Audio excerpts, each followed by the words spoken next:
Kate?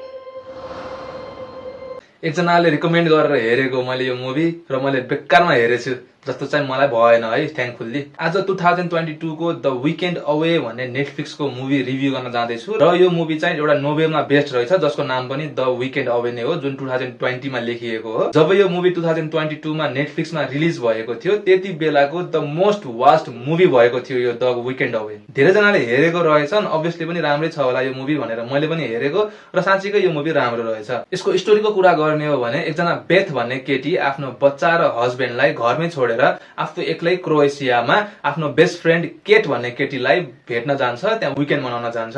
अब केट र बेथ दुवैजना क्लब जान्छन्, त्यहाँ पार्टी गर्छन्, रमाइलो गर्छन्, डान्स गर्छन् हैन। त्यो भइरहेको बेलामा उसको बेस्ट फ्रेन्ड केट मिसिङ भइदिन्छ। मिसिङ भइसकेपछि मुभीको मेन क्यारेक्टर बेथले केट कहाँ गयो, कसरी मिसिङ भयो, के भएको उसँग, कोले गरेको हो, सबै कुराहरू आफैले फिगर आउट गर्छ र त्यो मुभीमा त्यही हेर्ने हो। पोजिटिभको कुरा गर्ने हो भने यसको रन टाइम एकदमै ठिक छ, जुन 1 hour 30 minutes हो। फर्स्ट हाफ स्लो नै फिल हुन्छ भने सेकेन्ड हाफ चाहिँ एकदमै इन्ट्रेस्टिङ फिल हुन्छ। अराउन्ड 40-45 मिनट्स बितिसकेपछि बल्ल मिस्ट्रीहरू अनर्याप भएको जस्तो हुन थाल्छ। लोकेसन पनि क्रोएसियामै भएको हुनाले एकदमै रियलिस्टिक भाइब आउँछ। यो मुभीको मेन कुरा भनेको यसको प्लट र ट्विस्ट हो। एकदमै माइन्ड गेम चलिरहेको हुन्छ मुभीमा। एकछिन लाग्छ बेस्ट फ्रेन्ड केटले आफैलाई मिसिङ गराएर बेथलाई फसाउन खोजेको जस्तो लाग्छ भने एकछिनपछि गएर बेथले नै साँच्चै के गरेको छ जस्तो लाग्छ। फेरि एकछिनपछि गएर ट्याक्सी ड्राइभरको हात छ है यसमा भन्ने जस्तो हुन्छ भने फेरि एकछिनपछि गएर होटलको ओनरले चाहिँ के गरेको हो कि क्या जस्तो डाउट चाहिँ सबै माथि गइरहेको हुन्छ कि कसले के गरेको त्यो फिगर आउटै गर्न गाह्रो हुन्छ भने लास्टमा मात्रै गएर थाहा हुन्छ।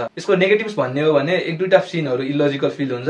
अब बीचमा पुलिसको पनि एउटा रोल छ हैन, त्यो रोल चाहिँ अब कहाँबाट कसरी लिङ्क भयो, अब ट्याक्सी ड्राइभरको ब्याकग्राउन्ड यस्तो यस्तो छ भन्ने हुन्छ, त्यो ब्याकग्राउन्ड चाहिँ कहाँबाट लिङ्क भयो र त्यो किन त्यसमा फोकस भएन, त्यो सबै कुराहरू अलिकति किन डेप्थमा गएन, के भएको हो भन्ने अलिकति क्लियर हुँदैन यो मुभीबाट। अर्को भनेको यसको फर्स्ट हाफ जुन एकदमै स्लो फिल हुन्छ, त्यस्तो एड्रेनालिन रस ट्विस्ट एन्ड टर्न्सहरू केही पनि छैन, एउटै पेसमा अगाडि बढिरहेको हुन्छ भने लास्टको 30 मिनट्स मात्रै अलिकति इन्ट्रेस्टिङ हुन जान्छ। लास्टतिर चाहिँ क्रिमिनल को भनेर प्रिडिक्टेबल भइदिन्छ।